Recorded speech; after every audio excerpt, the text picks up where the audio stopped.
அனைவருக்கும் வணக்கம். இந்த பதிவில் நாக சதுர்த்தி மற்றும் கருட பஞ்சமி பற்றி பார்க்கலாங்க. ஆடி மாதத்தில் வர அமாவாசைக்கு பிறகு வர சதுர்த்தியில் நம்ம நாக சதுர்த்தி கொண்டாடுறோம். இந்த நாக சதுர்த்தி இந்த வருடம் எப்போ வருது அப்படின்னு சொல்லி பார்த்தீங்கன்னா ஆகஸ்ட் 16, 2026 ஞாயிற்றுக்கிழமை அன்னைக்கு வருதுங்க. சதுர்த்தி திதி ஆகஸ்ட் 15ஆம் தேதி இரவு 8:36 மணிலேருந்து ஆகஸ்ட் 16ஆம் தேதி இரவு 8:14 மணி வரைக்கும் இருக்கு. வழிபாடு செய்யக்கூடிய நேரம் அப்படின்னு சொல்லி பார்த்தீங்கன்னா ஆகஸ்ட் 16ஆம் தேதி காலையில் 7 மணிலேருந்து 9 மணி வரைக்கும் வழிபாடு செய்யலாம். அது ரொம்ப சீக்கிரமாக இருக்குன்னு நினைக்கிறவங்க 10:30 மணிலேருந்து 12 மணி வரைக்கும் வழிபாடு செஞ்சுக்கலாம். மாலை நேரத்தில் பண்ணணும்னு நினைக்கிறவங்க 6 மணிக்கு மேலே இந்த வழிபாட்டை மேற்கொள்ளலாம். இந்த வழிபாடை எங்கெல்லாம் பண்ணலாம் அப்படின்னு சொல்லி பார்த்தீங்கன்னா கோயில்களில் பார்த்தீங்கன்னா நாகர் இருப்பாங்கள்ல அந்த மாதிரி கோயிலை தேர்ந்தெடுத்துக்கோங்க. அதே மாதிரி புற்று இருக்க கோயிலெல்லாம் நம்ம வழிபாடு பண்ணலாம். என்ன பண்ணணும் அப்படின்னு சொல்லி பார்த்தீங்கன்னா ஒரு பால், மஞ்சள், குங்குமம், சந்தனம் இதெல்லாம் எடுத்துகிட்டு போய் அங்கே இப்போ பிள்ளையார் கோயிலெல்லாம் நாகர் சிலை இருக்கும். அதுக்கு அபிஷேகம் பண்ண விடுவாங்க. நம்மளே அந்த பால் அபிஷேகம் பண்ணிவிட்டு மஞ்சளால் அபிஷேகம் பண்ணிவிட்டு நம்ம வேண்டுதலை வச்சுட்டு வரலாம்.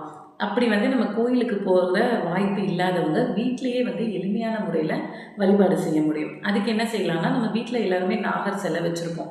சரி, நாகர் சிலை இருக்கிறவங்க நாகர் சிலையில் பாலாபிஷேகம் பண்ணி வழிபாடு செய்யலாம். அப்படி இல்லைனாலும் அம்மன் படத்தில் நாகரோடு இருக்கிற மாதிரி இருக்கும்ல, அந்த படத்தை வச்சு நீங்கள் பூஜை செஞ்சுக்கலாம்.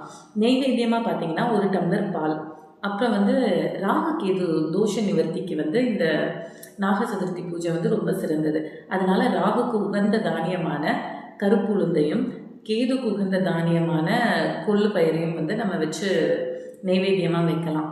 இப்போ கருப்புளுந்தை தாளிச்சும் வைக்கலாம், அப்படி இல்லைன்னா கருப்புளுந்தில் வடை செஞ்சும் வைக்கலாம். சரிங்களா?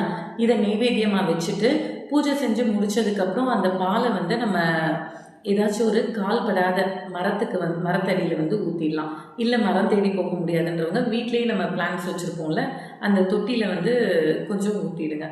சரிங்களா? இப்படி இருக்கிறதால இந்த விரதத்துக்கு நமக்கு என்ன பலன் கிடைக்கும் அப்படின்னு சொல்லி பார்த்தீங்கன்னா திருமண தடை, அப்புறம் குழந்தை பாக்கிய தடை, வம்சாவளியிலேயே தடை இருக்கும் தெரியுமா? எங்கள் வம்சத்துலேயே ஒருத்தவங்களுக்கு கல்யாணம் ஆகாமே இருக்குது, குழந்தை பாக்கியத்தில் தடை இருந்துக்கிட்டே இருக்குது, எங்கே போய் கேட்டாலும் எனக்கு சர்ப்பதோஷம் இருக்குன்றாங்க, ராகு கேது தோஷம் இருக்குன்றாங்கன்னு சொல்கிறவங்கெல்லாம் இந்த வழிபாடை மேற்கொள்கிறது அவங்களுக்கு சிறந்த பலனை தரும்.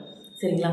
இதே மாதிரி நாக சதுர்த்தியோட சேர்ந்தே மறுதடவை நமக்கு பஞ்சமி, கருட பஞ்சமி வரும். இந்த கருட பஞ்சமி அன்னைக்கு நம்ம வழிபாடு செய்கிறதும் கூடுதல் சிறப்பை தரும்.